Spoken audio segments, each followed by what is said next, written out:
All right, all right, all right.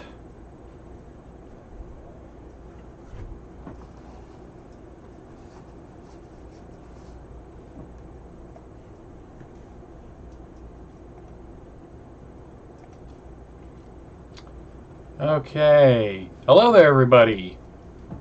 Mr. Hennessy, welcome. Joseph, welcome. Shen Partey, welcome.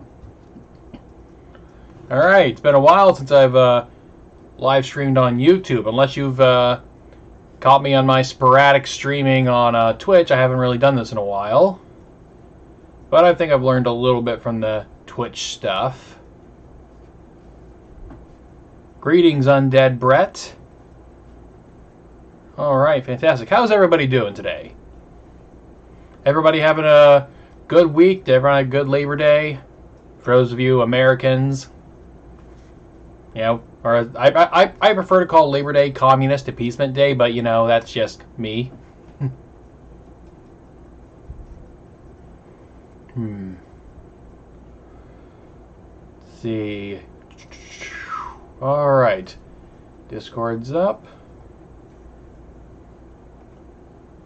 All right, Patreon is up. All right.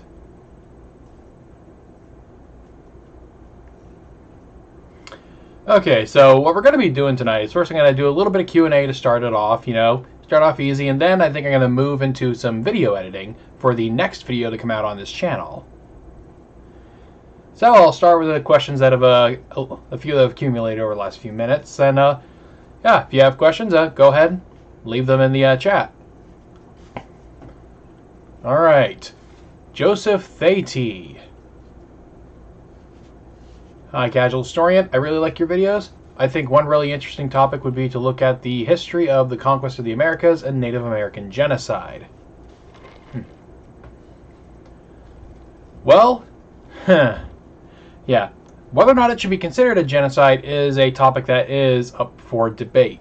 And the reason this one is more up for debate over other genocides is that, for one, it's taking place, supposedly, this genocide, quote-unquote, is taking place over a much longer time period. Many more different powers involved. It's a lot more complicated to that. Plus, genocide implies it's kind of a one-sided affair, and, well, quite frankly, the Native Americans were really, really good at killing white settlers. But, yeah. Yeah, but that's not a topic I am prepared to tackle at this time, so maybe someday, but I am not prepared for it. Okay, let's see. Alright, next question. Filmic Reviews. I have a question. Why do you call yourself Casual Historian, and what degree in history did you have? Well, okay, so I've told this story a number of times, but I can always tell it again. So, I started the YouTube channel back in 2013. I was inspired to try and do YouTube by like Crash Course and CGP Grey. Those were my main inspirations for getting into YouTube, in particular for doing educational content.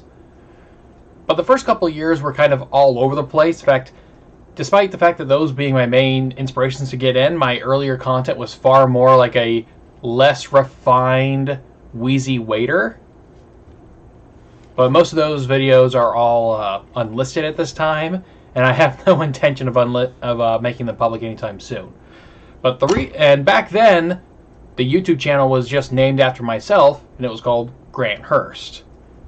And but back in 2015, I decided I wanted to start a blog. I gotten into podcasts and blogs, you know, Art of Manliness, the Hello Internet stuff, and all that. And I wanted to have my own blog, and so I looked on Hover and just looked up various .com addresses that would be available on Hover, and Casual Historian happened to be one of the ones that were available.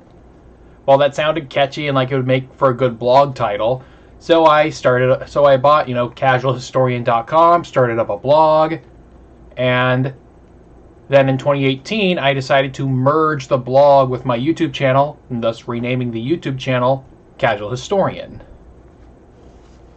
I guess the idea behind casual, the historian part is obvious, but the casual part in casual historian is about, I think, I want the audience, I want a casual audience to be able to understand the kind of things that I'm really interested in, sort of these weird and niche histories.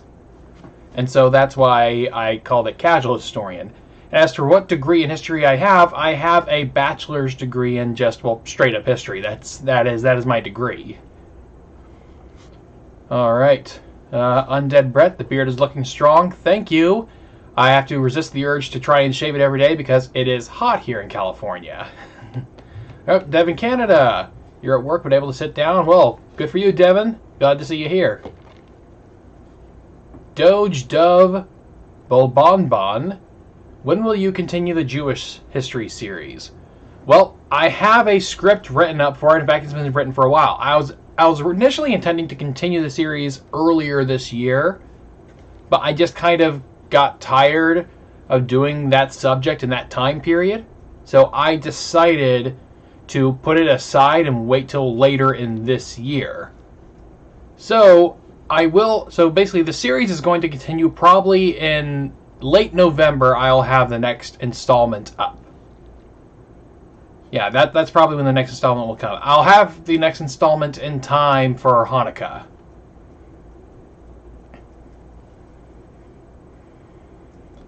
Alright, Revolutionary Bruh, thoughts on cynical historian.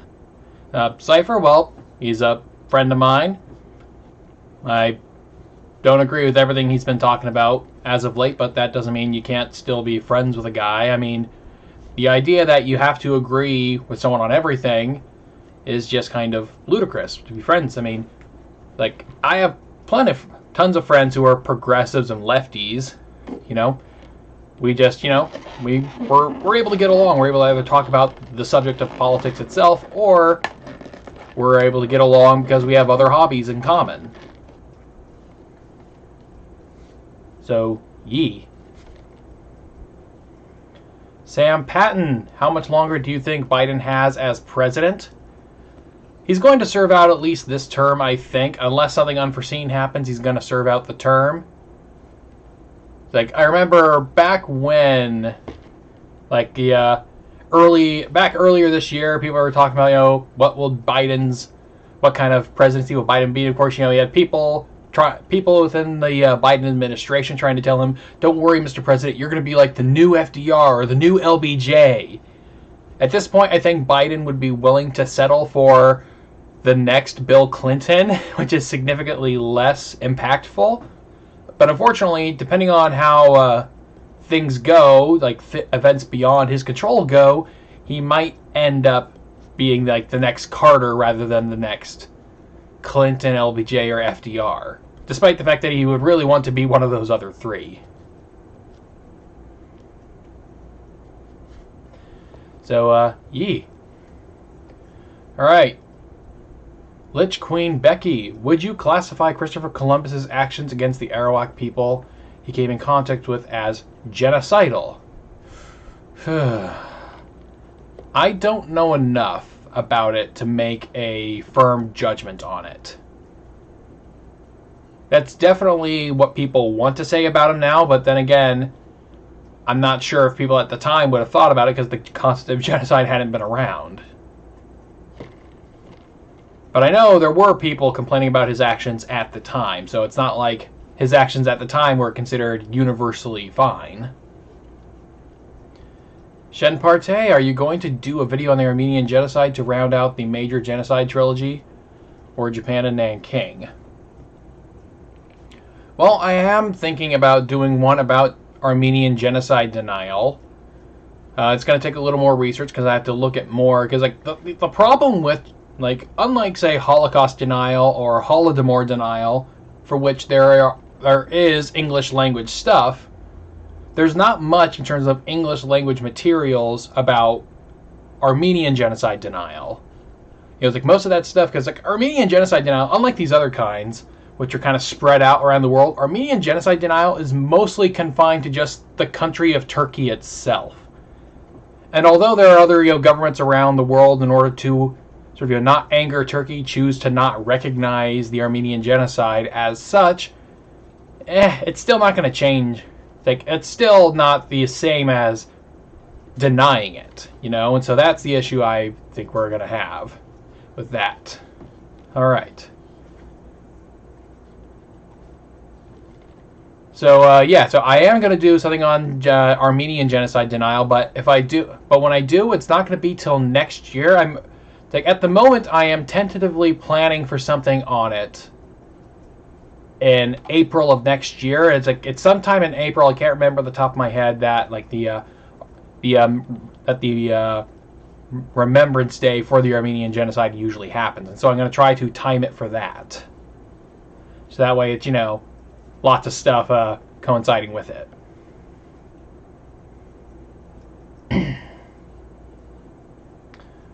All right, Jay Blake, predictions on the recall. Well, and for those of you who don't know, in California we have a recall election going on. And for those who don't know what a recall election is, that is when basically the citizens of the state decide to have an off-year election in which they decide whether or not to basically remove the governor from office. And so on the recall ballots that they send out to us, there are two things that are on it. One is, do you want to recall the governor? So basically the first you vote on whether or not to remove the governor from office. And then after that, the second vote is, okay, if he's removed, who do you want to replace him? And so there's like a list of a bunch of people. And this is the second time in my lifetime that we've had a recall election here in California. The previous time was back in 2003 when Governor Gray Davis was recalled, and that's how Arnold Schwarzenegger became president. Not president, sorry, how he became governor. And so now it's looking like if Gavin Newsom is recalled, he will be replaced with a talk radio guy named Larry Elder. I have no experience with Larry Elder. You know, despite my conservative bona fides, I've never been super into talk radio before. You know, I've never been super into talk radio. I was mostly a Glenn Beck guy, and not even his radio show, just like his Fox show, and then when he did a online show on the Blaze. And so, yeah, I don't have too much familiarity with Larry Elder. But the tricky thing the Democrats are having right now is that they're putting all of their money, they're putting all their eggs into the beat the recall basket. And the problem that's going to happen is that if they fail to beat the recall, if Newsom gets recalled, it will be a Republican who ends up holding the governorship. Because there aren't very many Democrats on like the ballot, on the who should replace Newsom part of the ballot. There aren't a lot of Democrats there, and the ones that are there aren't very prominent. And so, if Newsom gets recalled, it will most likely be Larry Elder who is sort of leading in the polls among all of the potential replacers. The problem, however, is that this is often seen as, this is being labeled as highly undemocratic, and in a way it is, in that because Larry Elder will get like maybe, if he wins like 17% of that vote, he'll become governor, and that becomes it becomes a bad precedent. But the thing is that the people are complaining about this is completely undemocratic. It's like, this has been part of the California Constitution for over 100 years, and Democrats have controlled have had control of the state of California for like the last half of that 100 years. You've had every opportunity to change it, and you've chosen not to, because you expected that this wouldn't be a problem. So yeah, I'm not a big fan of Larry Elder from what little I know of him. I'd much prefer Faulconer, yeah, Kevin Faulconer. Yeah, I've had some friends who worked on his campaign back in the 2010s. But yeah, so yeah, so I don't know. It's like, I think the smart money is still betting on Newsom surviving the recall, but this recall election is far closer than anyone thought it would have been a year ago. So yeah. All right, thanks for that question. Let's keep going.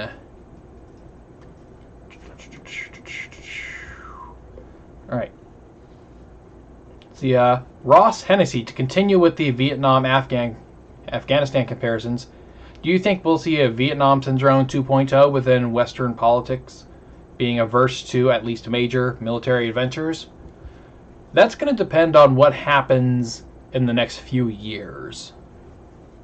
Because, like, if we have, like, another 9/11 style attack while Biden is still president, that's probably going to tank his presidency, and B, there's going to be way more call to go back in if that happens.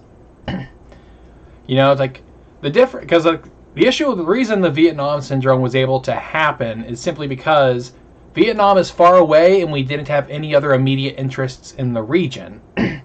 Because Vietnam fell on April 30th, 1975. Cambodia fell to the Khmer Rouge 13 days earlier. This is something I learned recently. It's really weird.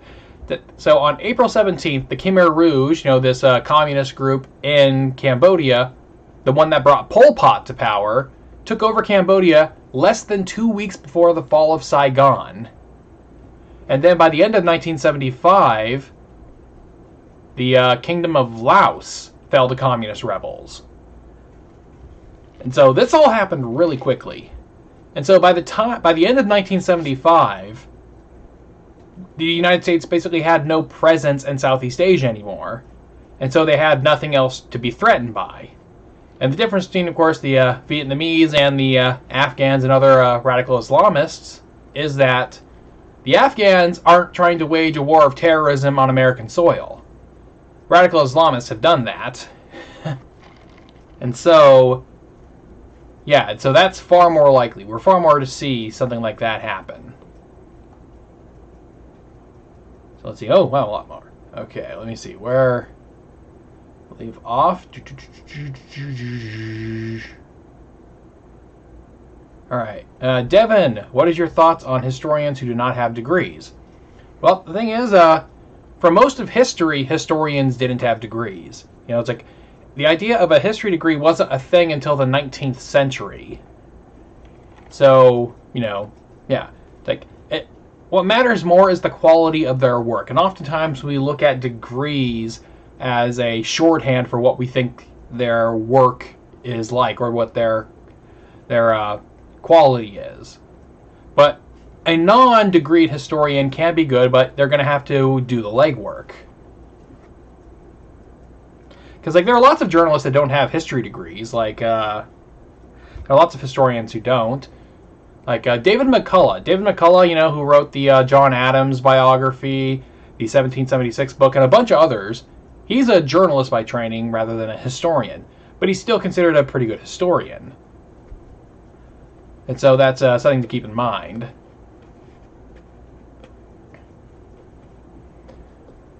Alright. Didymus, did the fact that communist states started in less industrial countries contribute to their less successful economies? Partly, yes, but then again,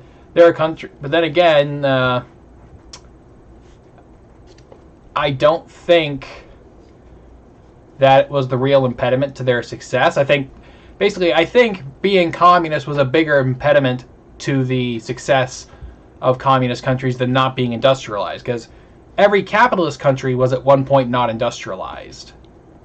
So yeah, I think the communism had more to do with their failures than the lack of industrialization. All right, Philippe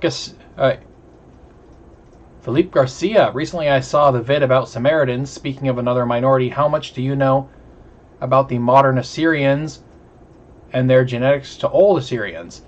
Well, I'm afraid I don't know too much. I know, where I live in Central California, there actually is a sizable Assyrian community around here, but I can't say I know too much about it. Alright, I got a super chat here from Cold Summer 91. Hey, I saw your video on the Black Hebrew Israelites. I have seen them in my closest city before. They seem to be growing rapidly. It's concerning. I have not seen these guys in person before myself. The only reason I'm aware of the Black Hebrew Israelites' existence is because on my first Jewish history video I did, I got a bunch of comments from Black Hebrew Israelites asking like why are the black, it's like why are the, you know, it's like why are the Israelites all light skinned? Like, and I was just confused. I'm like, wait, why? Like, well, I guess Middle Easterners they don't typically look what we think of as phenotypically white. But then they kept going and saying, you know, the real Hebrews are blacks. Like, oh, this is something different. I hadn't heard of these before. And that's what led me down the rabbit hole to eventually making that video. Yeah. Alright. Alright, filmic reviews. Do you consider the Christian right to be a coalition of just evangelicals? Or a combination of Protestants, Catholics, and Mormons? And do you think they should direct moral values in America? The Christian right is a complicated thing. Because I think when most people's conception of the Christian right is evangelicals. That's the first thing most people think of when it comes to the Christian right. And so, I think that's the primary thing people think of. And Catholics are a weird mixed bunch because on the one hand they tend to be very socially conservative but also very economically liberal. Whereas evangelicals typically are economically conservative as well as socially conservative. And Mormons have been trying to basically just join the ranks of Protestant America for a while, but they're just a little too different for the evangelicals to let them in.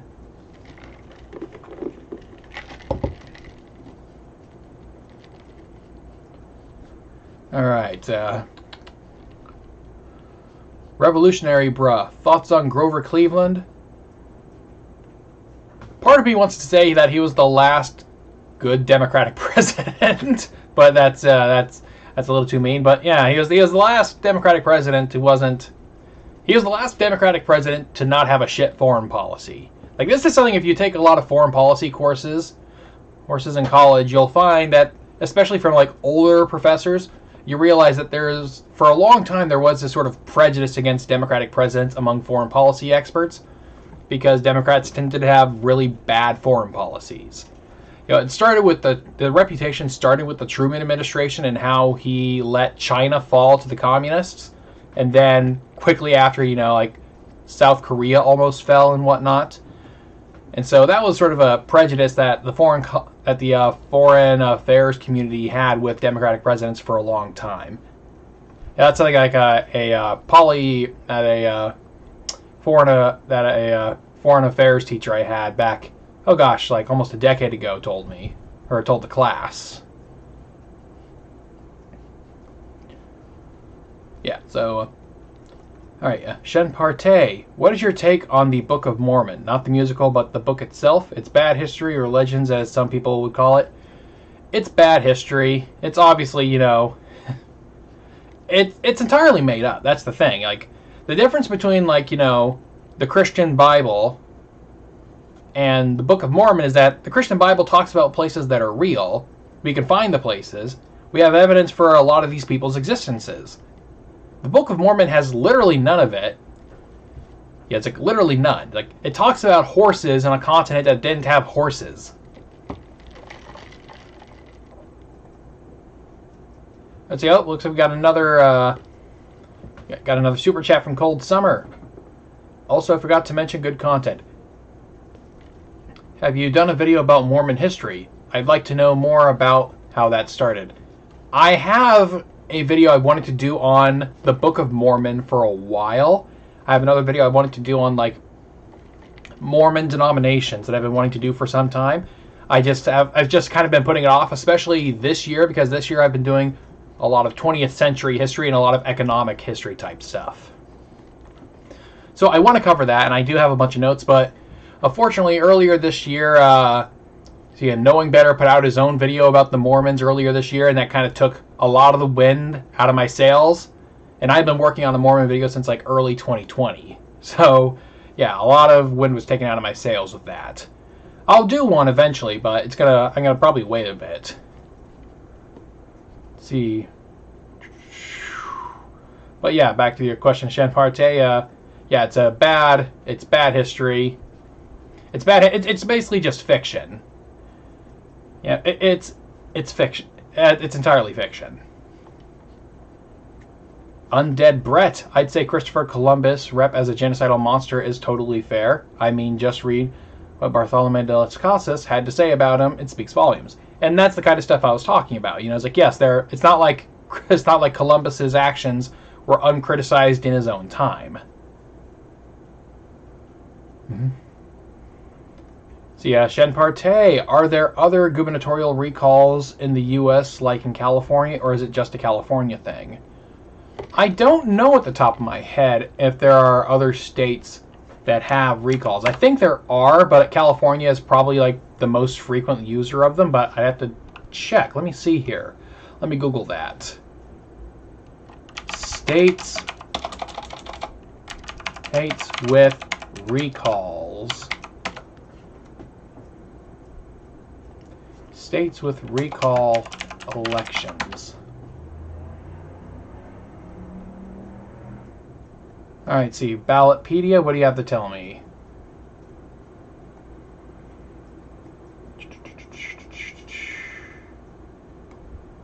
Alright, so there are states that can be recalled. In fact, I'm going to share this page I just found on Ballotpedia in the chat.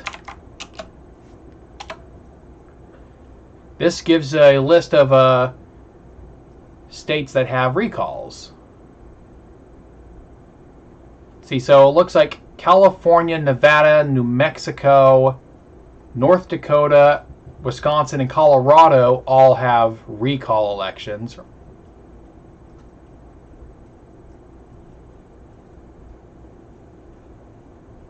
And there are other states that have various other things related to it. But yeah, so the states that are going to have more recall elections are also going to be ones that have like ballot initiatives. Like California has ballot initiatives, and I'm actually someone who thinks the ballot initiatives and even the recalls are not very good. You know, like in my mind, I think, you know what, you sleep in the bed you make. You know, it's like you voted for the guy, you guys have to suffer him, even though I live here. Yeah, you made this bed, now lie in it. Alright, let's see. Justin Yee. Is he reading this chat? Yes, I am, Justin Yee. Timur Emerlenko. Hey, been a long time. Happy New Year. Happy New Year to you, Emerlenko. Oh, yes, Jewish New Year. I think that's just happening. Yes. Happy New Year. Yeah, I'm sorry. Hold on a second. I got something I need to deal with. Let me play something for you guys.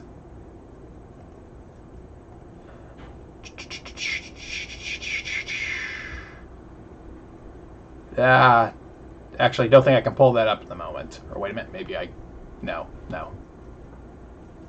Okay, never mind. All right, we're good. All right, so yeah, that's...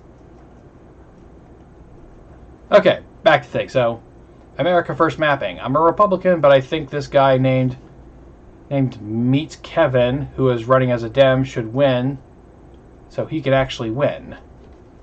No idea what you're talking about there, America First mapping, but Meet Kevin, can't say anything about that. Undead Brett. I wish there was a more specific criteria for recall elections because this one just seems silly. Well, see, the recall currently going on in California was initially made because the recall effort started because of like issues dealing with immigration. Basically, the guy who started the recall petition didn't like that Governor Newsom was basically turning the whole state of California into a sanctuary state.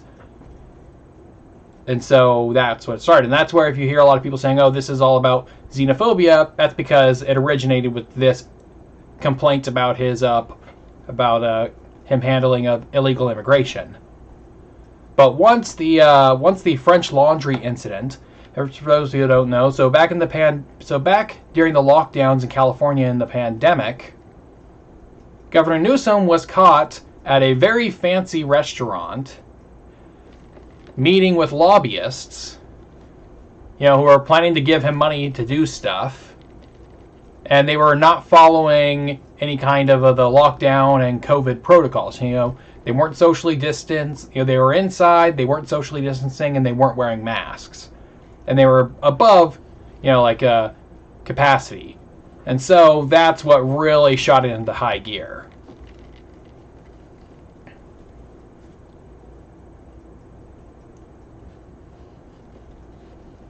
All right.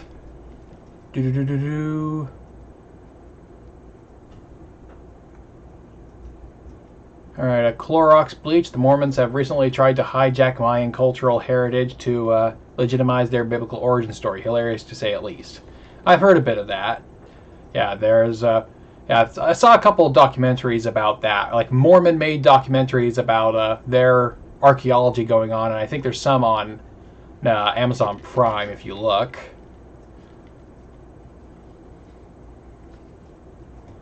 Let's see. Garrett Allen, I have heard something interesting. I have heard some interesting things going on about the libertarian debates. Apparently some guy was in the buff. Thoughts on this? The only thing I know about some guy in the buff was back in 2016 at the Libertarian National Convention, the party chairman stripped on stage. That's the only, at least that's what, if you're talking about the libertarians and some guy in the buff, that's the first thing that comes to mind. Yeah, Justin Yee, do you think that the war on terror will eventually end in 5 to 10 years? I have no idea. I have no idea.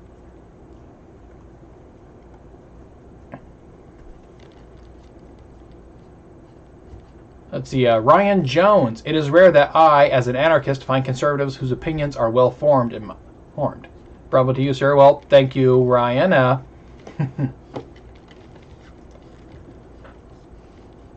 Let's see.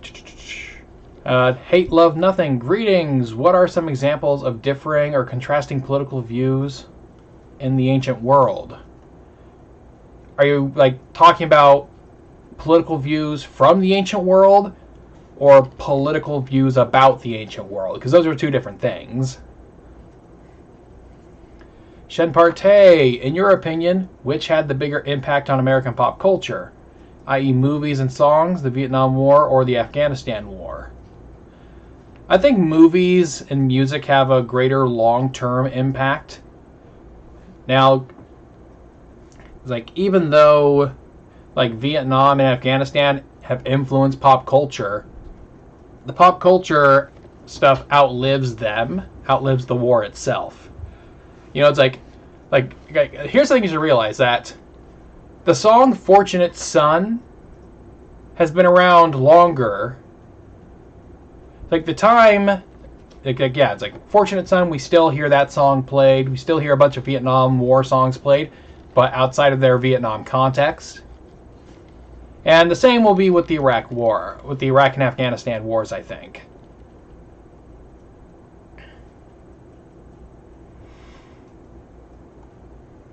Alright, see.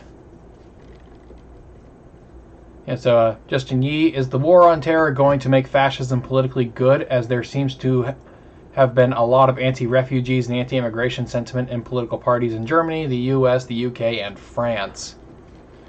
The real thing, I think, that's causing a rise of far-right ethno kind of parties in Germany and other places in Europe is that there are genuine issues that come with like high levels of immigration. In particular, high levels of immigration from people from one part of the world with a very different culture to another. You know, it's like in the years, you know, during the immigration crisis in Europe, there was a skyrocketing rate of like violent assault, rapes, and whatnot, and it was almost entirely coming from like immigrants coming from the Islamic world into Europe. That's not saying they were all doing that, no. But the issue with that is that you had these European leaders, people like Angela Merkel and the other leaders of European countries, were just kind of acting like this wasn't a problem. And that's when, you know, like extremist or radical parties tend to make That's when they tend to gain power, is they tap into an issue that the other main parties aren't tapping into. A big issue that they're not paying attention to. And so that is how fascist movements, I find, tend to rise. Fascist or any kind of extremist. They tap into an issue that the powers that be refuse to address. So hate, love, nothing. What precedes toilet paper? Did ancient garments have fecal skid marks? I have no idea. That is anthropology work, and I don't. And that's anthropology and archaeology, and I don't do that. Clorox bleach. The neocon wing of the Republican Party is systematically weakened by virtue of Liz Cheney leading their ranks. 2 budget cycles from now, the surplus produced from the wars end will calm the noise. Yeah, I'm gonna give you guys a little secret about neocons. They're not real. Yeah, it's like I've been studying up on the history, the intellectual history of the right and whatnot, and what I find is that the phrase neocon, new conservative, new right, the words get reused over and over again in the political history of the United States. They get reused like every decade or so. A new right comes up. A new conservatives come out. And so, and just from my perspective, neocon is basically just a blanket way of labeling things you don't like on the right. That is their typical use. It's not that there aren't uses other than that, but most of the usage just tends to be that, So, yee.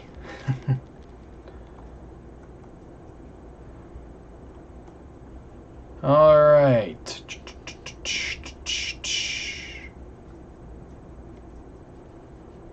All right, Clorox bleach. What do you see Texas?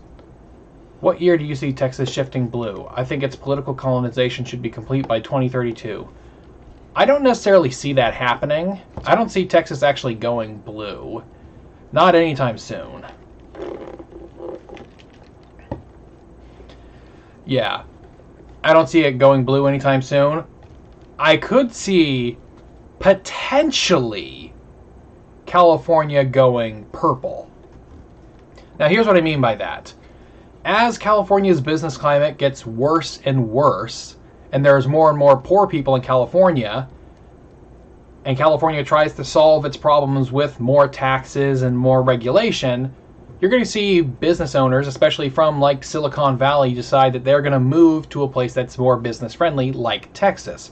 Like we've seen Elon Musk already. We see Elon Musk already doing this. Joe Rogan, although he's not a tech guy, he's just another one of these big name Californians moving out of California and to Texas. We saw Ben Shapiro move out of California to I think Tennessee or Kentucky. I don't know, but yeah, you're seeing big name wealthy people leaving California and bringing, business and manufacturing with them to other places. And as the rich people leave California and there's fewer people to tax, or at least fewer rich people to tax, there is a chance that California will become more of a red state. Basically, it's the potentiality of California kind of what happened to the Midwest in manufacturing happening to California and the tech industry. Like if the tech industry decides to leave California for more economically friendly states, you could see something similar happen in California that you did to the Midwest, which used to vote reliably Democrat until all the jobs went away. It's like when these very heavily unionized jobs went away from the Midwest, they started going more red. But of course, there's still a fair amount of that in the Midwest as it is.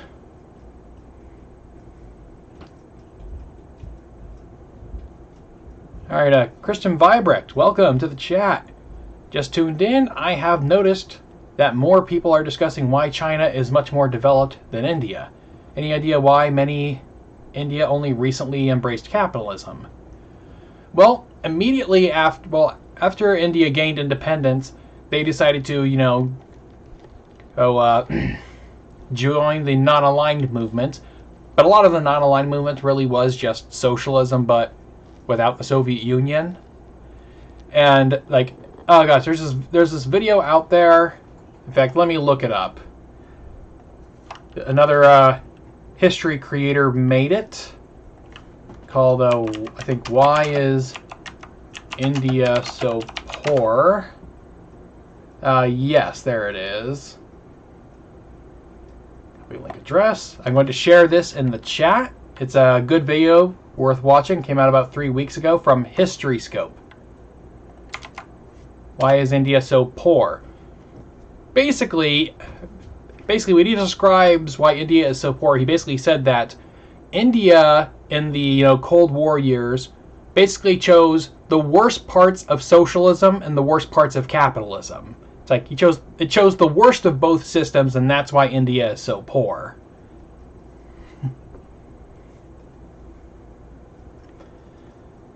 So it's interesting. I think a lot of its rejection of capitalism has to do with its rejection of colonialism. Undead Brett, do you support DC statehood? I prefer DC to be re-annexed, or at least the residential areas of DC to be re-annexed by Maryland. It's like half of DC, it used to belong to Virginia, and then it was given back to Virginia in the 1850s. Well, I think the residential areas of DC could just be given back to Maryland, and it would solve literally all the exact same problems. The people calling for DC statehood are only doing so because they want basically 2 free Senate seats that they don't have, that the Democratic Party doesn't have to compete for. That is the real reason why.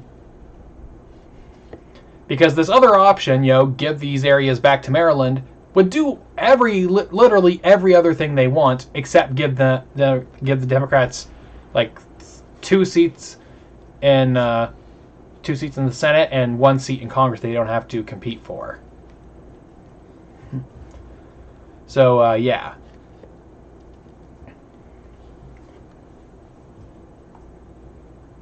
Justin Yee, why did Gamergate, that started in 2014, seem to be the first of the main controversies on the internet, where a lot of people actually got mass death threats?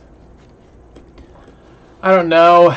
I hate talking about Gamergate. The fact that people are still talking about it, just weird. Yeah, don't know enough about it to make too much of a comment.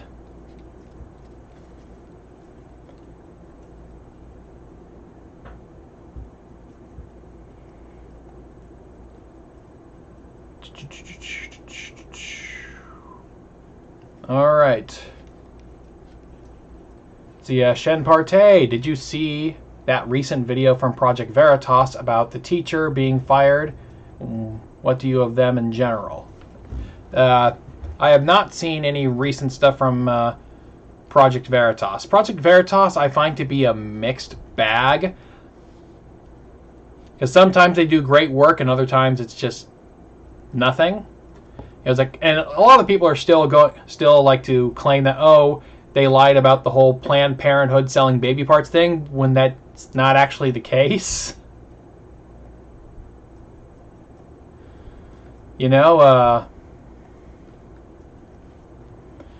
Yeah, the fact of the matter is that the videos they uploaded the full versions of the videos. They're trying to say, oh, they took things out of context, but no, they didn't take things out of context. They cut down like 3 hours of footage into like a 20-minute compilation, and then also uploaded the full-length versions.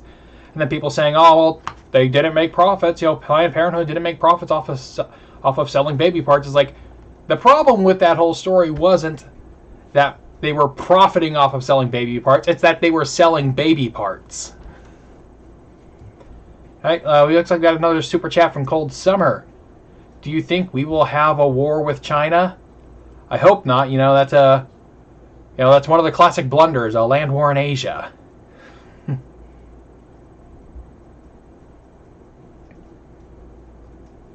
Let's see. Oh boy, a lot of questions, you guys. All right.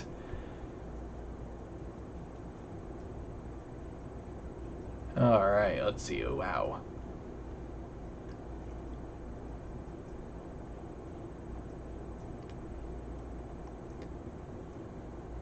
Alright, well, I'm afraid I lost track of where I was before I looked up that next super chat, so I'm afraid I'm just going to have to start from a random place I can find.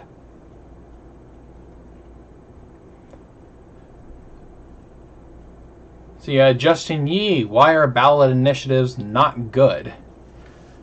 The problem with ballot initiatives is that they're not crafted, really, they tend not to be crafted properly. They tend to just be very vague outlines of goals.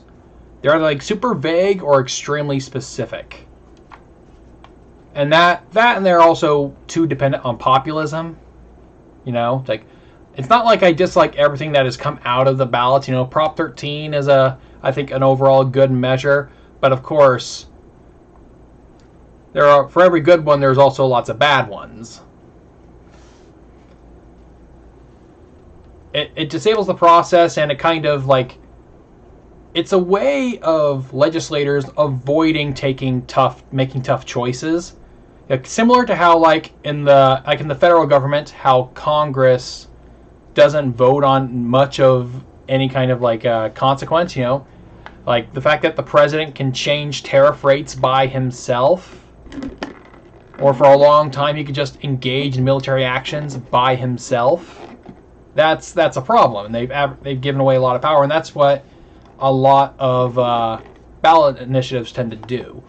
And the ballot initiatives are essentially the state legislature's ways of avoiding having to make tough political decisions. Say, oh well, we'll just let you guys decide.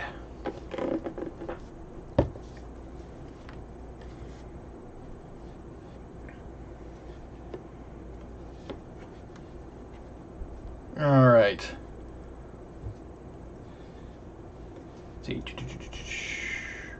All right. Jinpachi Haihachima. How come we don't talk about a second manifest destiny, embrace Hispanic community, and absorb the Caribbean and Central America plus Mexico? A big reason is that those countries like being countries of their own, and they're also really poor.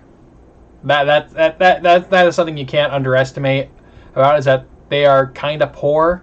Now, granted, Mexico has one of the fastest growing economies in the world. It still has a much lower a standard of living than the rest of the United States. And annexing Mexico into the United States would just radically inflate the federal budget without much else. Plus, there's also just powers that be in Mexico that definitely don't want to be annexed for other reasons. Oh gosh, some of Kraut's recent videos about Mexico are definitely worth watching to understand this.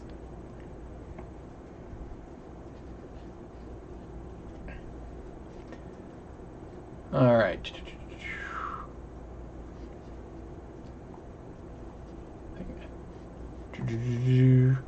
Jinpachi Hachima.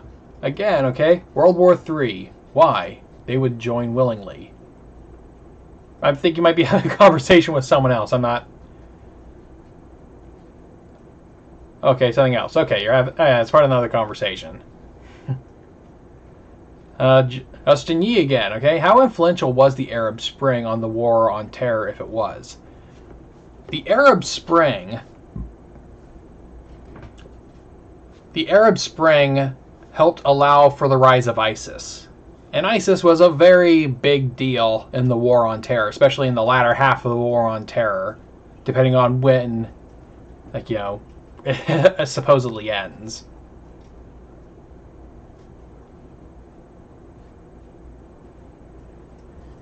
Alright. Lich Queen Becky. Which Fallout faction would you join in post-war America? Brotherhood, Enclave, or other? I have never played Fallout. I can't tell you. I've never played Fallout.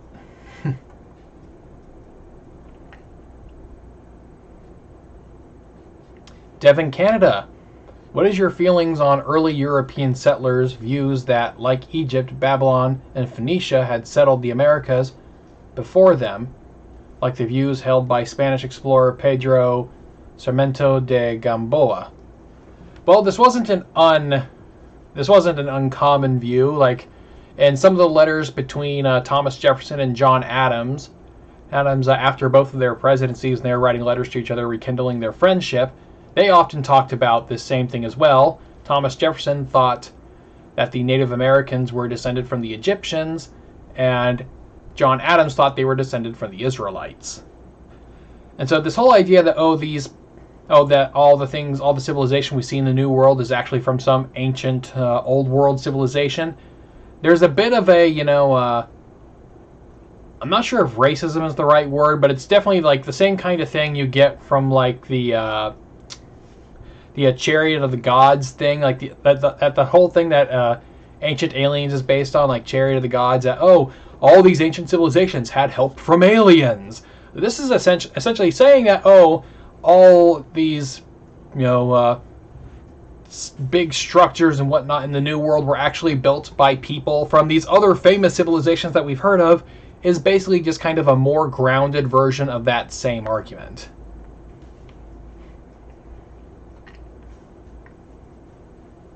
All right, Justin Yee, how would you have the Republican and Democratic parties, how would you say the Republican and Democratic parties have changed in the U.S. from the 1930s to 60s, and then from the 1990s to the current day?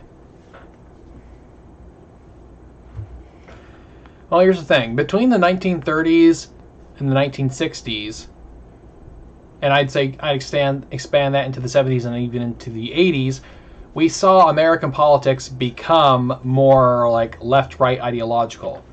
Because leading up into the Great Depression, America's political parties didn't fall neatly onto a left-right paradigm. You had liberal Republicans and conservative Democrats. You had liberals, progressive, and conservative factions within both parties. And we didn't really see this start to sort itself out into the mid-20th century. For one, so that's just some context there. And so between the 30s and the 80s, we saw the sort of the ideological sorting happen in the American electorate. Basically conservatives all went over to the Republican Party, and liberals mostly went over to the Democratic Party. Or, well, progressives, not liberals. Liberals don't exist anymore. Not on their own, anyways. Don't tell that to, like, the neoliberals on Twitter, though. Yeah, so... Ross Hennessy, do you have any thoughts on non-U.S. politics? For example, the upcoming Canadian, German, or French elections? I don't know too much. Like, the entirety of my knowledge of Canadian politics obviously comes from J.J. McCullough, so, what little I know comes from him. German... I don't know, I can't remember, is Angela Merkel stepping down after this upcoming election? Or is she going to serve, like, one more term as, like, chancellor? I don't know.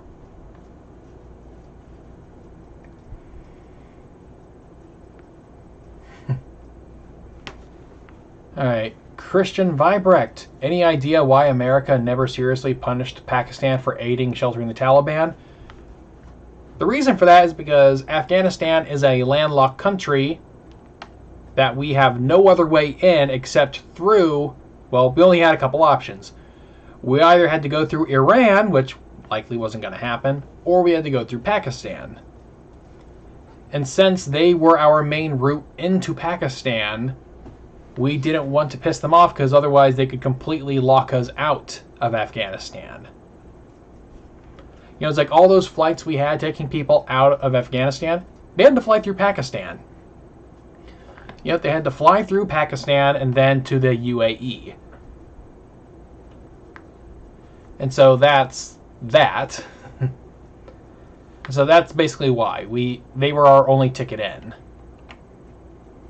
Justin Yee, are these shifts to the far right going to eventually subside? And how would we in Europe do it? Here's the thing. There's this whole idea of, oh, the world is seeing this huge rightward shift, and I don't fully agree with that. I don't fully agree with the perception that the whole world is seeing a rightward shift.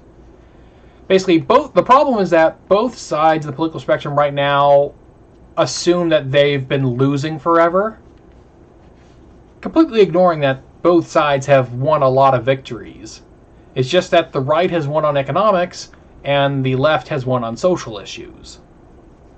You know, like, think of this.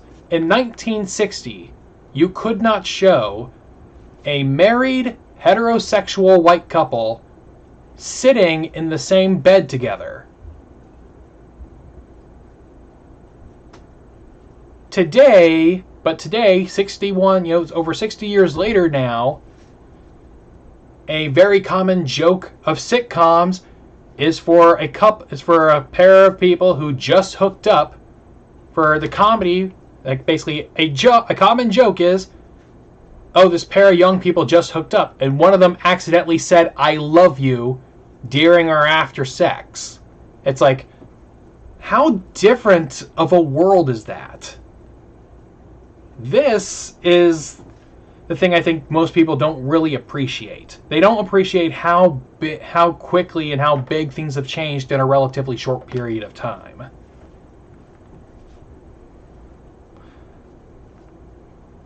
So, yeah. And the right has also won some victories, but once again, those have mostly been economic. You know, some of the deregulation that went on when Reagan was in office, though I'd say the deregulation that a lot of the people screaming about neoliberalism have been talking about haven't been nearly as widespread as they portray. Let's see.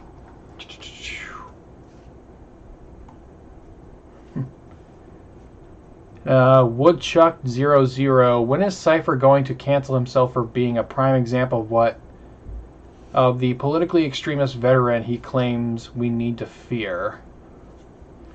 Okay, I'm not gonna be taking much of the Cypher questions.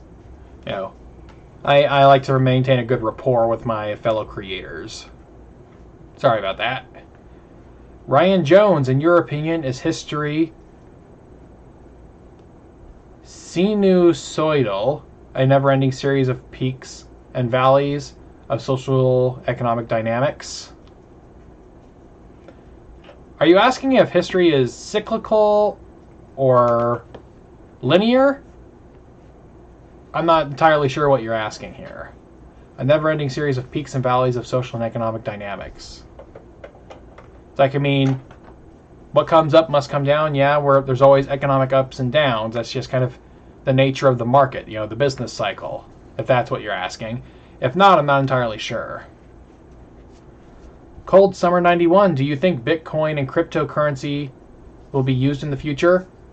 The honest answer is, I don't think cryptocurrency is going to take off. Like, I think just recently, El Salvador tried to make Bitcoin a legal tender, and then suddenly the price of Bitcoin just kind of crashed.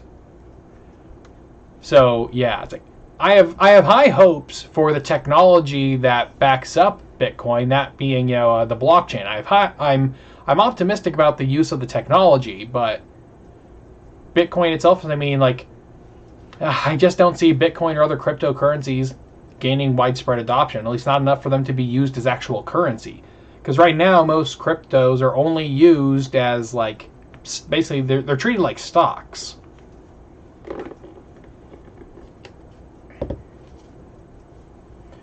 Philippe Garcia, can you describe the concept of Afrocentrism? Afrocentrism is a political and academic conception that places Africa as the center, as the determining force in all things. The movement of history is Afrocentric, as in, it always has to do with something going on in Africa. Or politics always has to do with something going on in Africa. That's basically what Afrocentrism is. That's what any kind of centrism is, really. Is that this is a deterministic force.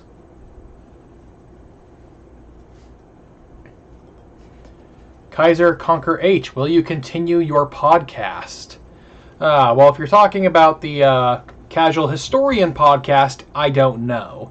Right now, I don't even have a website to host it on. I had a Casual Historian website until a month or so ago, and then I just kind of ended the hosting program because I just I didn't really have much need for it. I'm not writing articles and I'm not making new podcasts, and the old podcasts are available on YouTube. So for the time being, I don't see myself continuing the Casual Historian podcast. My other podcast, the History of the Modern Middle East, I will be updating new one of that. I was supposed to have an episode out last week. Supposed to have an episode about that last week, but I wasn't able to get the script finished. And so I'm hoping to have something for that out next week, hopefully.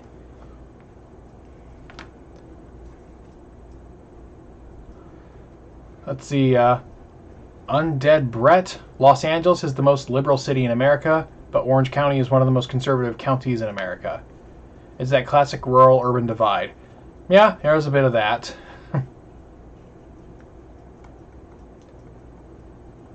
Alright. Jumpy Killer QX. Casual Historian. Don't modern socialists use Das Kapital for their reasonings? No one has actually read Das Kapital. Right? Das Kapital is to Marxists what, Atlas Shrugged is to libertarians. They sing its praises, but I don't think any of them have actually read it.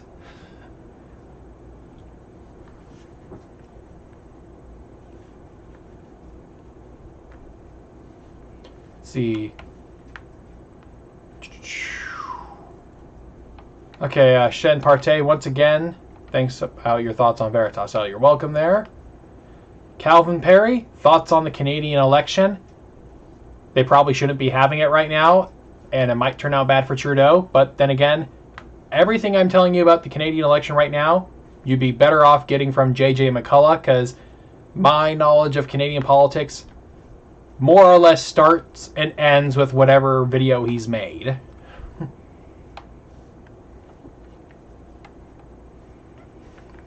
Hate, love, nothing. Is there historical reasons Florida is Florida? If you're asking, why does the Florida man thing exist? That little meme stereotype exist? That has to do with police reporting laws in Florida. You see, in various states, in most states in the country, there's a restriction on what information the police are allowed to publish about ongoing investigations or arrests and whatnot.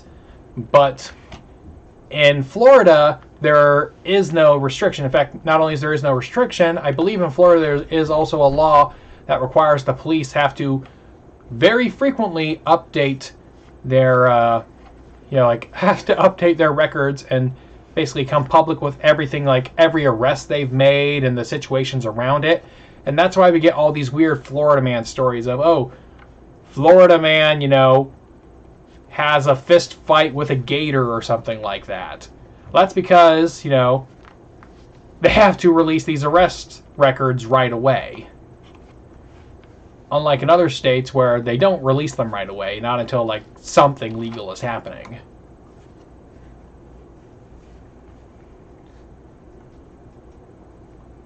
Let's see.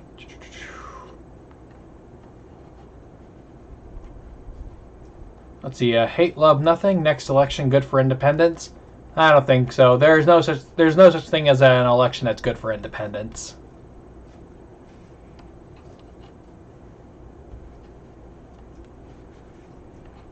Let's see. Brigadier General Alexander B. Isaacs, would you support war with China, or are you a peace-loving communist?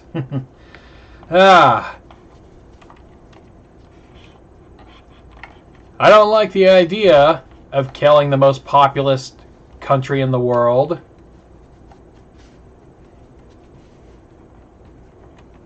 But, if they attacked us first, I am not afraid of, crying havoc and letting slip the dogs of war. Dr. Khan blog, have you ever heard of What If Alt Hist? He does alternative history and puts historical context on modern issues. I have heard of What If Alt Hist. I don't watch him too much. There's a lot of history channels out there that I don't really watch. So I'm aware of his existence, but I don't do too much with him otherwise.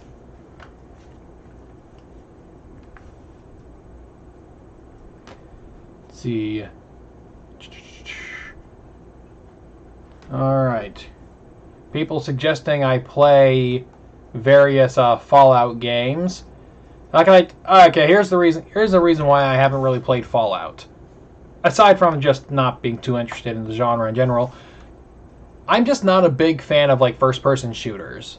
I've never been a big fan of first-person shooters, and I'm probably never going to be. And that's why.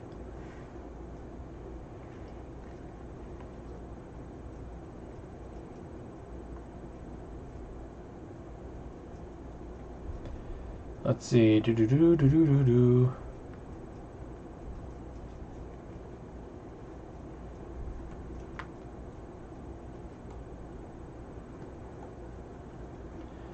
Let's see. Alright, looks like some people are talking about Southern strategy. Also, Southern strategy is politically contested.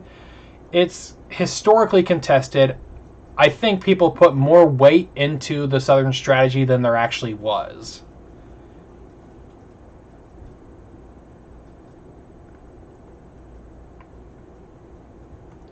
Alright, let's see. Jumper Killer QX, would you like to hop on other podcasts that are not entirely history related? I'm not against it, it's just I don't know what other podcasts I would actually go on. You know, like I occasionally get asked to be like interviewed for like other YouTube channels that are quasi podcasts, but I don't do too much of that.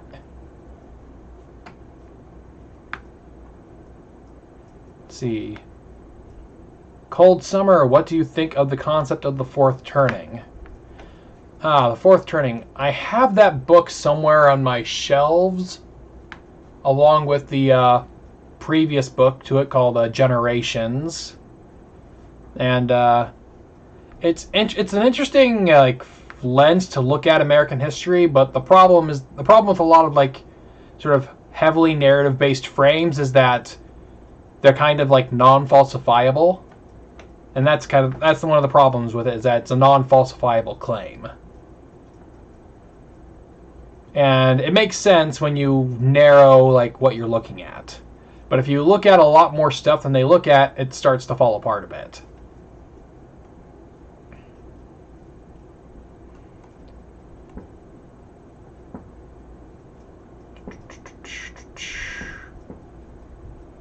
All right. Aaron Barkley. Have you ever read The Romance of the Three Kingdoms? It's one of my favorite works, and it would be cool to see you cover it. I have not read The Romance of the Three Kingdoms. I haven't done too much Chinese history, and what Chinese history I plan on doing is, well, quite frankly, it's 20th century. You know, it's all having to do with those communists. So, yeah, I'm afraid I don't see myself covering The Romance of the Three Kingdoms anytime soon. Shen Partey, last question. Where were you on 9/11, since it's going to be the 20th anniversary this Saturday? So, on September 11th, 2001, I was here in my home in Central California. In fact, I was in the house that I'm still in right now at the time, and I remember that morning, since I'm on the West Coast, you know, like when 9/11 is happening, it's like 6 a.m. here. Like it's around 6 a.m. when it's happening. I remember the morning that it happened. A friend of mine who lived down the street went into the side yard of our house and knocked on my bedroom window and said, like, a terrorist attack happened. And I wasn't entirely sure what was going on. And he'd also ran to the front door of our house, knocking on the door, waking my parents up and telling them that America's under attack. And I didn't fully realize what was going on until I got to school that morning. And so at this time, this is 2001, and September of 2001, I was 11 years old at the time. I was in 5th grade. And I go into class that morning, and our teacher has to tell us, A, what the World Trade Center was and what happened. So, yeah. So I was in bed when it happened, just being woke. I was in bed when it happened. Because, 3-hour time difference. Bill Zhao, are you more interested in economics or policy? The two of them I find are inextricably tied together. So you look at both.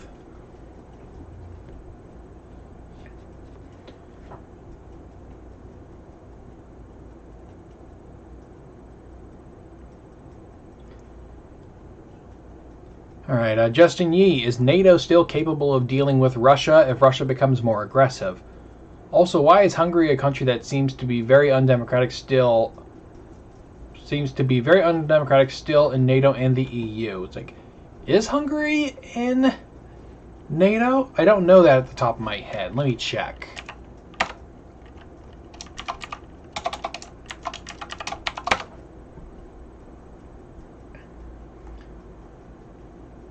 Let's see.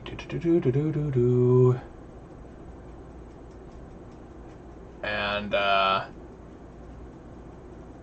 well, by the looks of it,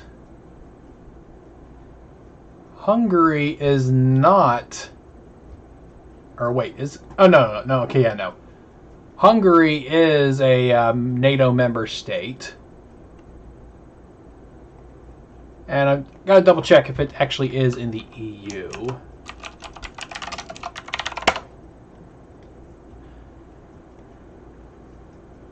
And it looks like it is also in the EU, yeah.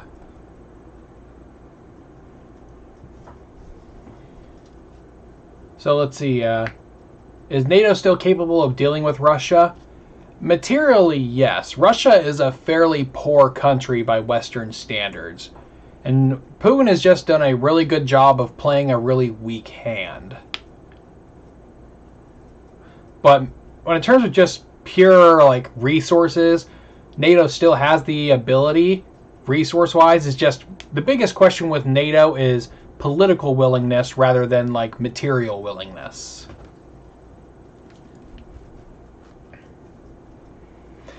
And why is Hungary, a country that seems so undemocratic, still in NATO and the EU? Well, for one, Hungary was brought into NATO and the EU prior to it becoming undemocratic. So that's one of the reasons why. And these are institutions that once you're in, they're hard to not be in anymore. Because as much as the EU threatens to kick countries out, it never does. It gives strongly worded letters of condemnation, but never more than that.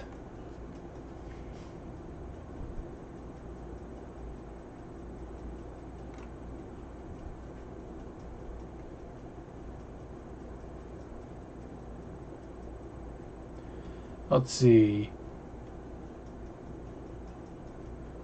Was there any way that LBJ could have acted differently in Vietnam to achieve a better ending of the conflict there? Well,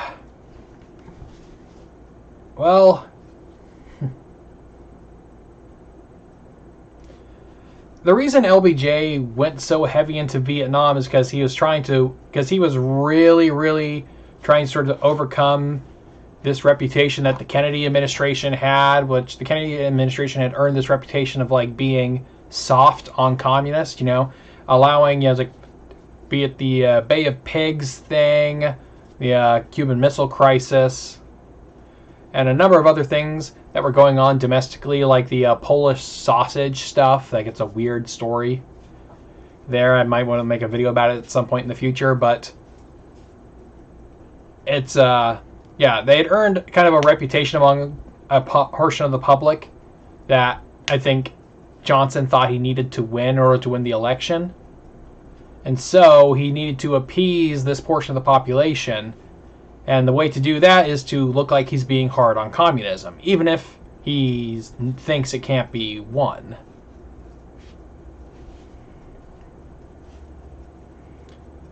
See, Hate, Love, Nothing, Omni-Man 2024 or Batman 2024? I have not watched Invincible, so I can't tell you much about Omni-Man. I just know he's like kind of a bad guy in that show. So, all right. Actually, we got another super chat from Forza Jersey. What are some good history authors that lack political bias or may lean conservative? Most authors are liberal, progressive. Love your documentaries. Well, thank you, Forza, for authors. Well, it depends on what kind of history you're looking for. Like, something I might recommend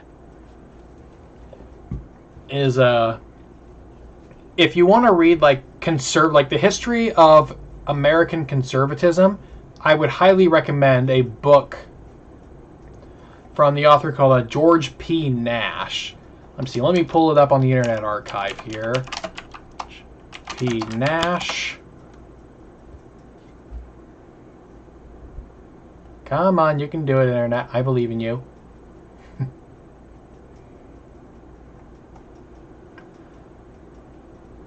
Yes. Here, by George P. Nash, we have his 1976 book, with the version I'm looking at is a 1998 edition, called The Conservative Intellectual Movement in America Since 1945.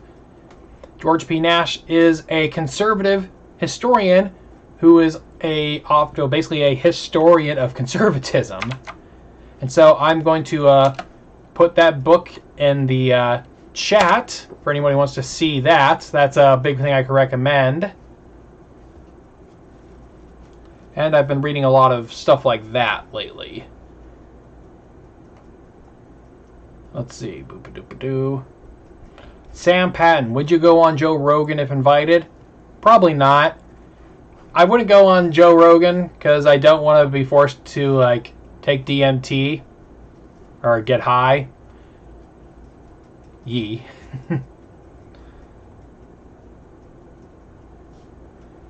Let's see. Christian Vibrecht, any opinion on how Fredrik Knudsen presents history? I know the name Fredrik Knudsen. I can't think of what his videos are at the top of my head. I don't think I watch him. Fredrik Knudsen. Oh, Fredrik Knudsen. Okay, yeah, no, I'm familiar with him. Down the rabbit hole. It's very interesting, yeah.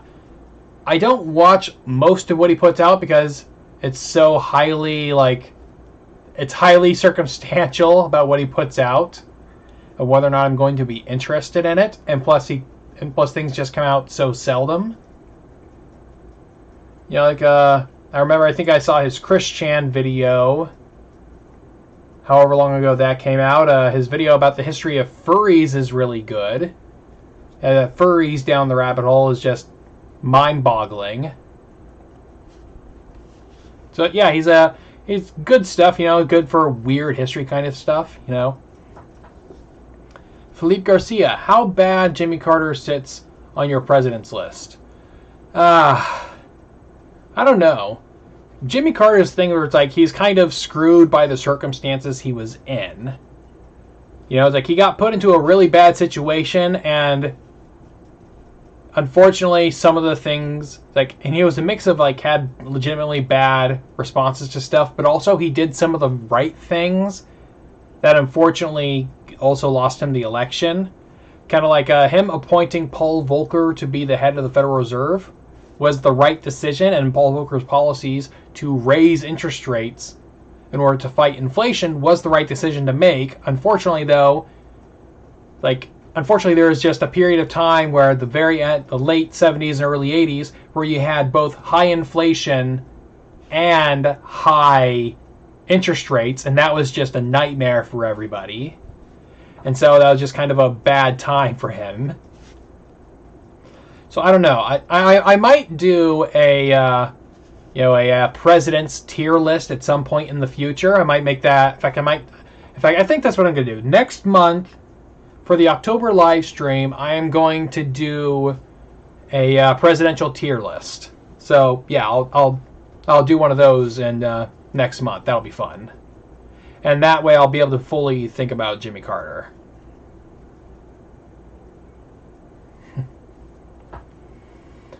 Michelle Stein Evers Frank, 9/11. I was in Sydney, Australia preparing for an Aussie constitutional law exam in the middle of the night. When I got onto law school, in tears still, the law school dean asked me why I was upset. Jimmy Killer QX.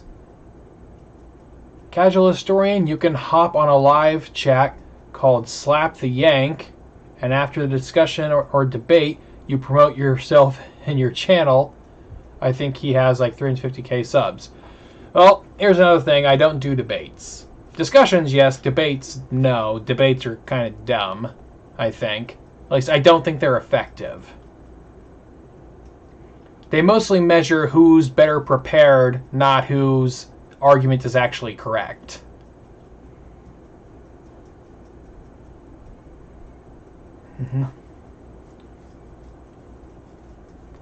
Hate, love, nothing. Sir, have you not seen Putin riding a horse while he's shirtless? Do not quote the deep magic to me, witch. I've used that clip in a video. Alex Winter, since someone asked about 9/11, I'd like to know, where were you when the Capitol storming happened on January 6th, and where did you find out about it? So, on January 6th, I was at work. So, just first reveal, YouTube is not my full-time job. I have another job that I do. And so, I was at work that day, and as I'm at work, of course, I go back and forth between focusing on my task and then pulling out my phone and looking at Twitter or something. And that's how I found out about it. It was on Twitter.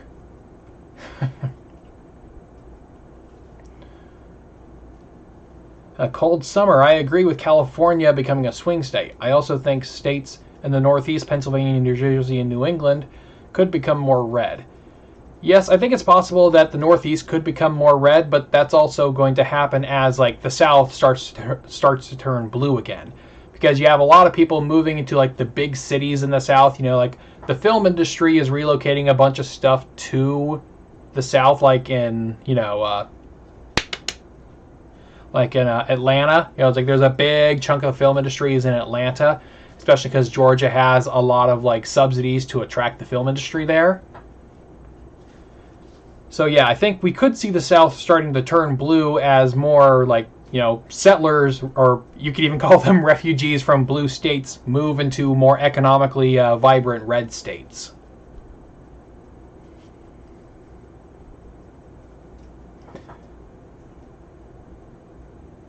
Alright, Justin Yee, do you think Ukraine will fall in a few years from its war with Russia, or are they basically a stalemate so far? Ukraine will not fall to Russia so long as Russia doesn't actually invade Ukraine. Fact of the matter is, right now what Russia is doing is that it is sponsoring, ethnic Russian separatists in eastern Ukraine. Because you see, eastern Ukraine is populated with a lot of ethnic Russians, and a lot of those ethnic Russians have been there basically since the 1930s, after Stalin starved, 4 million Ukrainians to death, which then depopulated a big chunk of eastern Russia, at which point then Stalin took a bunch of ethnic Russians and then colonized Ukraine with Russians. And so that's mostly what's going on at the moment. So short of the Russian military getting directly involved, I don't think Ukraine will be wiped off the map or anything like that.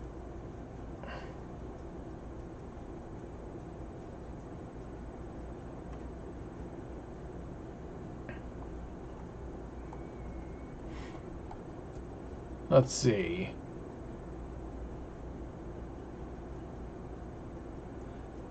Ooh. Alright, looks like we got another super chat from Forza Jersey. Would you work with history YouTubers like Townsend's? I don't know who Townsend's is. Let me look. Like, Townsend sounds like the name of a town in England. Let's see, oh, he's a fairly big channel. Looks like he does a lot of cultural stuff. I don't know. It's like I'm not opposed to anything. I just don't see exactly what we would do.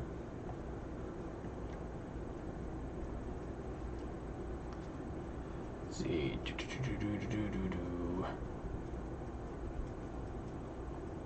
All right.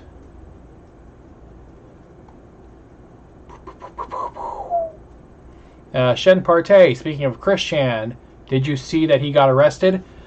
Yes, I did. I saw that Chris Chan got arrested, though I think you're misgendering him. I think, didn't Chris Chan start identifying as a woman, and then some other lady convinced him to rape his mom?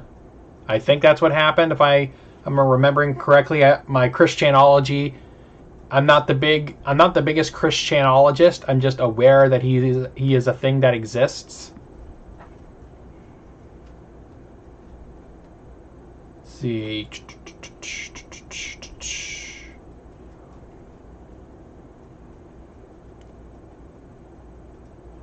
Let's see. Michelle Steins, Ever Frank, I noticed you used the Richard Pipes book in part 3 you did on the engineered Ukraine famines. I might have. I don't remember every source I used for every book at the top of my head. I believe you if you're saying that's what happened, but I can't say at the top of my head. Once I move on from a project, especially a really big one, there's a slow drip, and one of the first things I lose is the sources in my head. See, Shen Partey, would you do a history tuber iceberg video? I don't know if I would. Not that, no. Like, I don't want to rank other history tubers in any way, mostly because I am one and I know a lot of them personally, so that just makes the whole thing kind of awkward.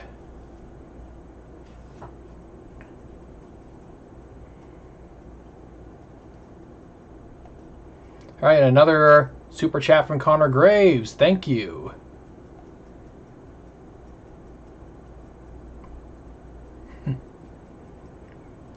Let's see. Eglom 123 History 26. Why do you think there are so few right-wing historians? Why are there so many left-wingers? Well, here's the thing. There are right-wing historians out there, probably more than you think. The issue is that most of them aren't in academia. It's like a lot of them go and work in think tanks. Like, yeah, a lot of them go to work for think tanks, be it, American Enterprise, American Heritage, American Enterprise Institute, Cato, and a lot of other places. And so that's why, they go to other places. And they go to those locations because academia traditionally has been quite hostile to conservatives, at least for about the last century. And so if you want to find more right-wing academics or, scholarly types, you want to look at all the think tanks. Let's see. Hate, love, nothing. Security is becoming a serious question of mine. Is the government slacking on this? I don't think so. Not really. There's not too many big threats to most modern governments.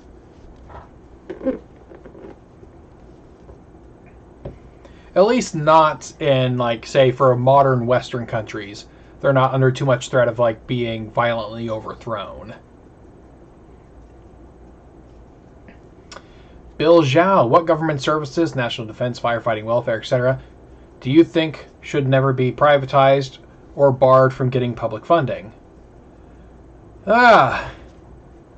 National defense is definitely one I think that shouldn't be privatized. As cool as it would be, from Iron Man 2 when Tony Stark goes around saying, I have privatized national defense. It's like, no, you didn't. No, you didn't, Tony. Yeah, so I don't think national defense should. Firefighting, if firefighting could be done effectively privately, I wouldn't mind it, but I just don't see how the economics work for that. All right. Another super chat from Connor Graves. Have you ever thought about doing a video on failed colonization efforts from European powers? Sweden and Denmark come to mind. I have not thought about it, but I'd be willing to consider it. Yeah, failed colonization efforts. I haven't put too much work into that. And like I said, this last year, my brain has been very much 20th century focus, so there's not as many colonization efforts there. Let's see. Connor Graves, long time no see, buddy. Likewise. All right.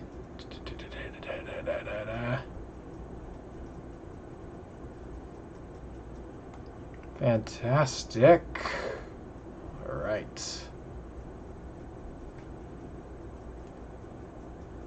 All right. Cold Summer 91. What social trends do you think will change in the next 20 years? I have no idea.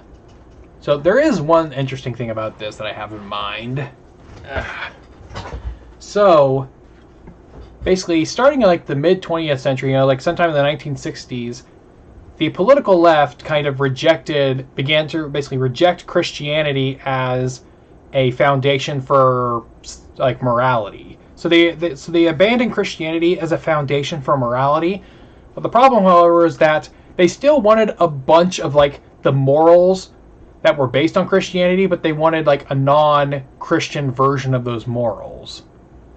And so what the progressives have been trying to do for basically the last 50, 60 years is that they have been trying to reverse engineer traditional Christian morality without Christianity. So that's something they've been doing, and every once in a while they accidentally reverse engineer one of them, and they act like they discovered Atlantis when they do.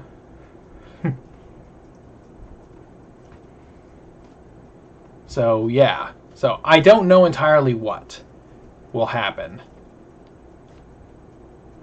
Something that we today think is completely innocuous will suddenly become offensive. That's the only thing I can guess.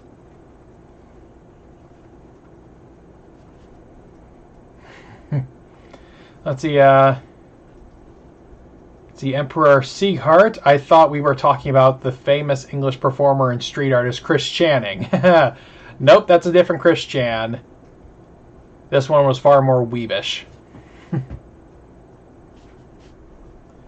Justin Yee. Is the reason why Obama and Trump never ended the war in Afghanistan because they thought it would fall into Taliban once the U.S. and its allies' forces leaving it? So basically, did they not leave? Not entirely. Like, it's hard to know exactly why. We're going to have to wait for more documents to come out from these administrations. It's possible to believe that, but then again, the best time to have left, I think, was sometime during Obama's presidency. Don't know exactly when. We probably would have been good to leave within a year or two after bin Laden's death. But, yeah. Do you think the Patriot Act should be repealed, and if not, why?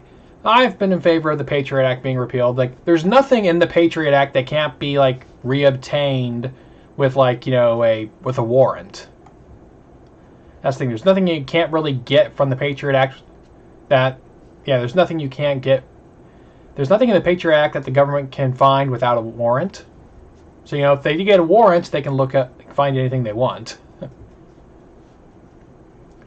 See, Alex Winter, about Chris Chan, be careful with who you listen to about Chris Chan, even Jibby.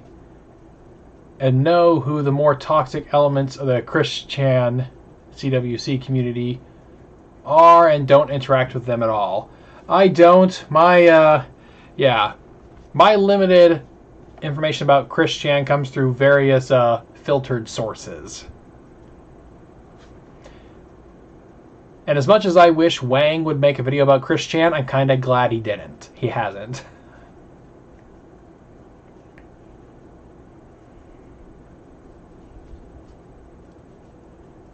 Justin Yee. Who were the colonizers before the Europeans, if there were?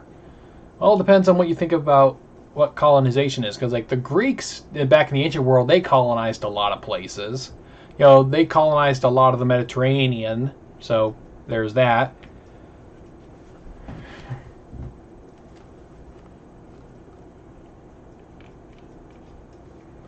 Let's see, Shen Partey.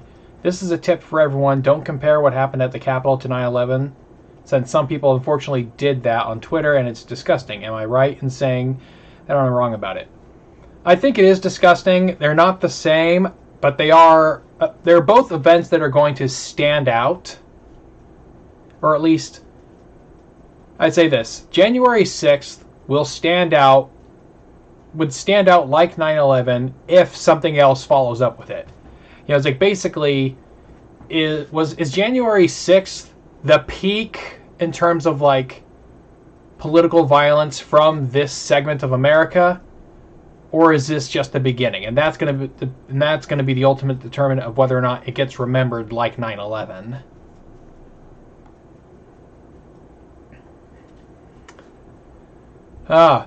Forza Jersey, what's your favorite historical period? Well, if it's favorite historical period to live in, it's right now. You can't beat the present day when it comes to any time to live.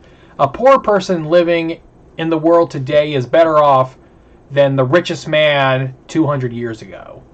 The richest man 200 years ago, doesn't matter how much money he throws at it, he'll never have an iPad. He's gonna, he doesn't have all the vaccines. Bill Zhao, do you think there will ever be a future economic doctrine that will replace capitalism, or do you think it's the ultimate economic doctrine? Well, this is kind of the question posed in Francis Fukuyama's The End of History and the Last Man, which is a book that's often like misportrayed by a lot of people. But basically, Fukuyama's thesis is that liberal democratic capitalism was sort of the epitome of human social and economic arrangement. And that although history, events will continue to happen, man will never come up with a better set of social organizing principles than this. And I am inclined to agree with him, short of like super hyper intelligent AI that can actually, super highly intelligent AI that has man's best interests as its main goal and can manage all the production and mining. I can do all the mining of minerals and resources, all the harvesting and planting and growing of food. Basically, unless you can have a highly super intelligent AI that can manage every aspect of the economy without the need for human labor, then I think liberal democratic capitalism is the ultimate social organization. So yeah, I don't think, and when that comes up, I don't think there will be an ideology advocating for it. It'll just be what is. It'll be seen as a result of whatever ideology is dominant at the time that it comes about.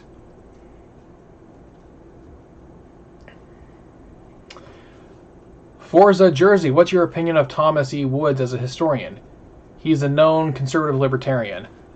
Thomas Woods, I used to have a higher opinion of him, but he's made kind of an ass of himself during the pandemic, and that's all I'm going to say on the matter. Let's see.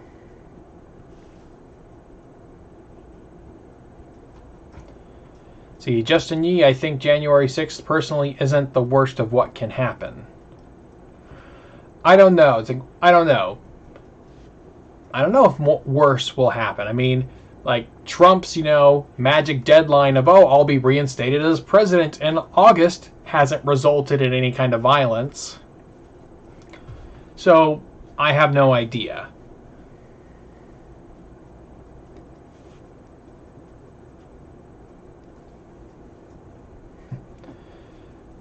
Is worrying about what happened at January 6th and what it can signify for the future bad? I don't think worrying about it is bad, but we have the potential to overstate and overfocus on it. I think that's the problem. Because if people are so focused on one problem that they might be ignoring some other bigger, more likely threat that could be on the horizon. It was like that's kind of how 9/11 happened, is that we had other things that we were focused on and we weren't focused on terrorism.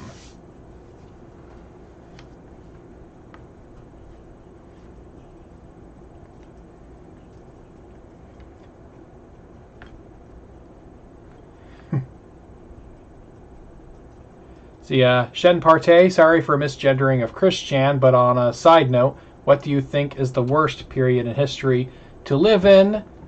Or what do you think is the most insane period to live in? I think the worst period of history to live in is highly dependent on, like, where you are.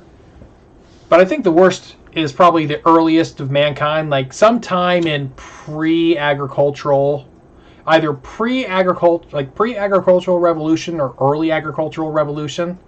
Like when you look at a lot of the anthropology or archaeology, you find that like the first few generations, like the first like maybe 500 years of like sedentary, settled agriculture were pretty bad for humans because like, their diets became a lot less varied. They became a lot less healthy, worse teeth during that time period. And so like the first 500 years of the agricultural revolution was pretty bad in terms of like health outcomes. But once you have like a good pattern of agriculture set, things were pretty good.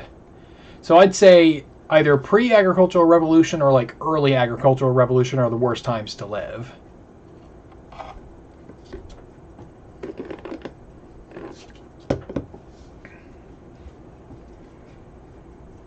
Okay, let's see.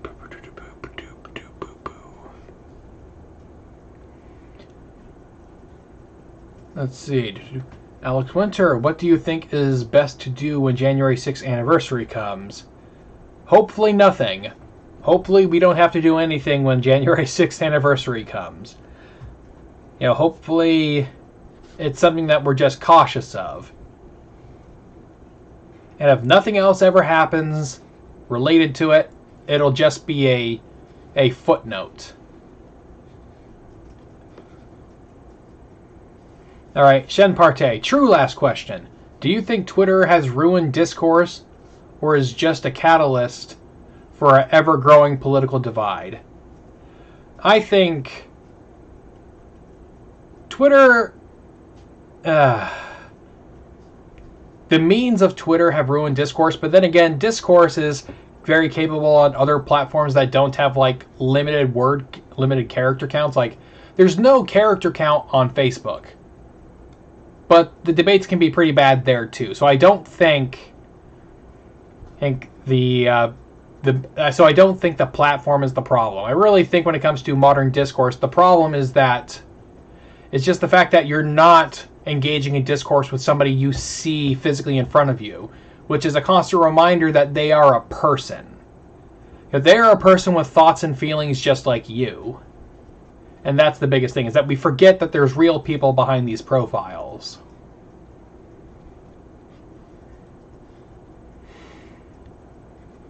Alright, good night, Shen Partey.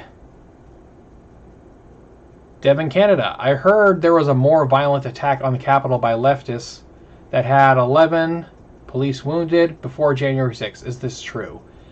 I don't know of one. Yeah, I don't know of one. I would need to see some information. I would need to see some sources and what they're talking about, because I'm not familiar with one, but yeah.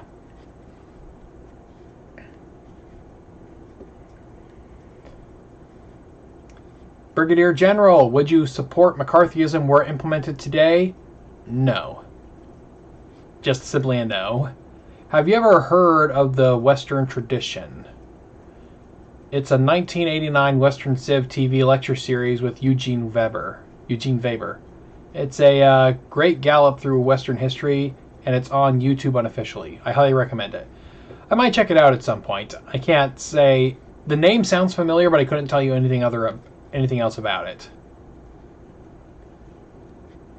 Shen Partey, sorry, I meant to say, has Twitter ruined this country as a whole? Yeah, I think the recipe for ruin was there before Twitter. Twitter just gave a means to do a thing that was people were already wanting to do.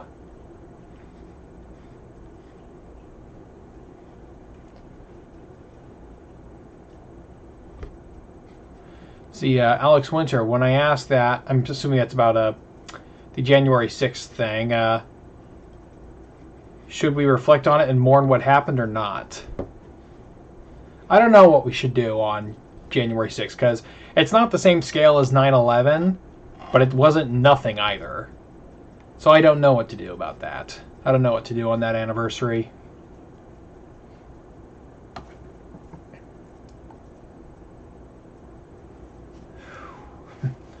Alright, well, I was originally planning to do some video editing on this stream, but we are nearing the 2-hour mark, so I think I'm going to stay on for a few more minutes. You guys can throw in a few more questions, and I think I'll head out in a little bit. So, alright, send me last calls for questions. I'm going to take a look at my Discord to see if any questions were left there. Don't see any, or any in the Patreon. Don't see any in either of those places.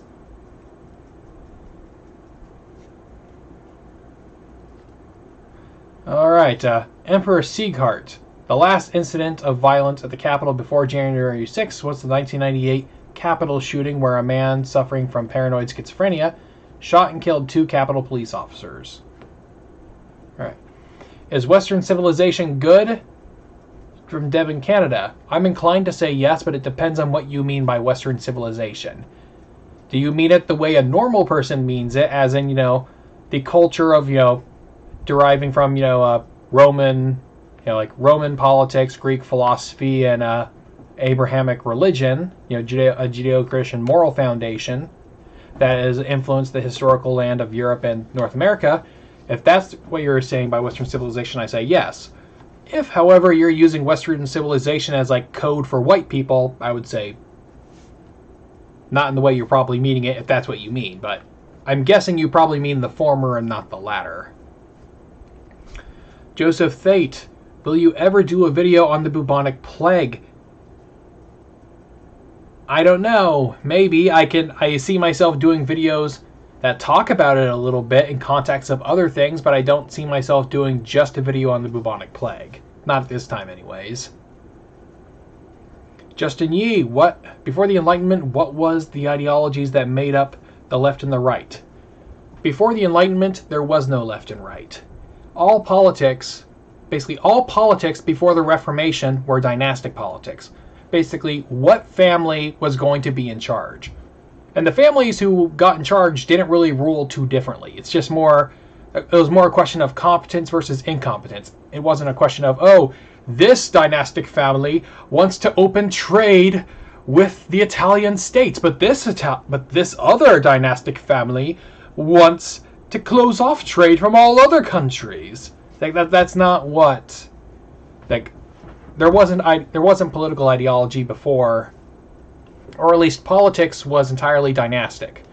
And then after the Reformation, it became sectarian, religiously sectarian.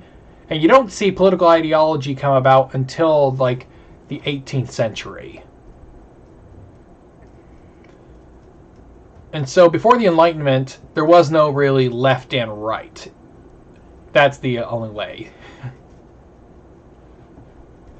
Hate, love, nothing. Gulag or being an ancient Egyptian? As much as I hate to say this, I think a gulag would still be better off than living in ancient Egypt, but mostly because ancient Egypt was just bad for everybody. You're going to die young. With a gulag, depending on which gulag you were sent to and when, you may have had more or worse, better or worse conditions. Alex Winter, what do you think the Founding Fathers would think about vaccines? They would be very supportive of it. George Washington mandated that all of his officers get vaccinated during the American Revolutionary War. Now, granted, vaccines were a little different back then than they are today, but they understood the general principle, and that's what they would have supported. Lindsay Manning, what are some issues you have changed your mind on?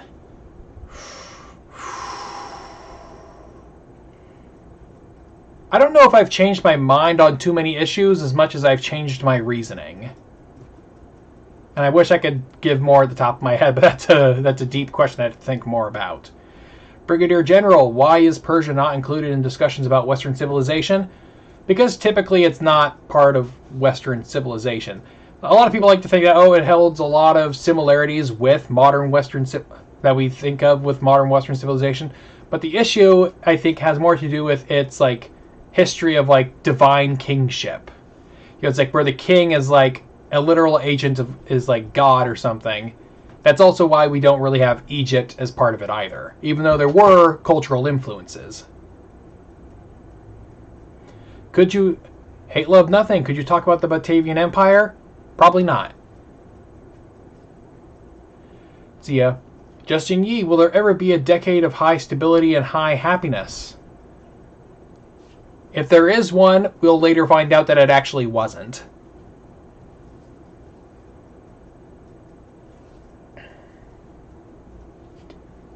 The Emperor Sieghart, would you rather be an Imperial Guard or a Space Marine? I can't remember all of my 40k lore. Which one of them... I think the Space Marines are all, like, basically castrated. And if that's the case, I don't want to be a Space Marine. Devon Canada, given that Antifa was forced to retreat in Portland when they had a face-off, are they dwindling, or do you think they will escalate more? I don't know. Portland's weird.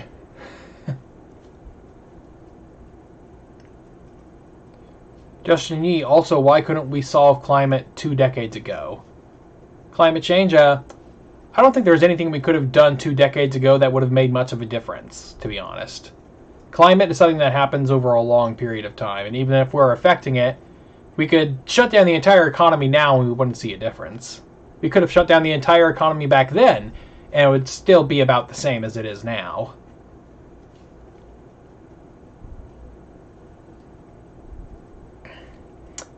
Dino, is there any history of aliens?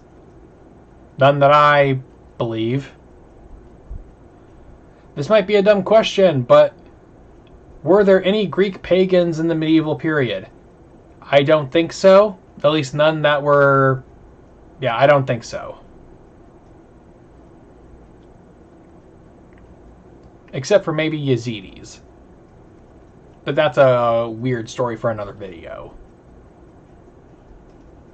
Brigadier General, do you believe the pyramids were landing platforms for alien spacecraft piloted by a race of parasitic aliens called the Gaurid? Wouldn't you like to know?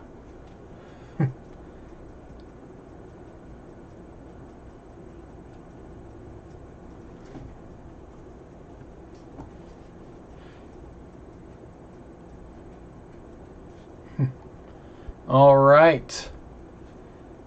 Alright, since it looks like the last bits are all talking about 40k lore, I think I'm going to call it an end there. Thank you guys so much for joining me. This was really fun. I'll do this again at the first Tuesday of October, and we'll do a presidential tier list then. So, thanks so much. Wait, Connor Graves? What, you asked a question, Connor? The lights are on, but you're not home.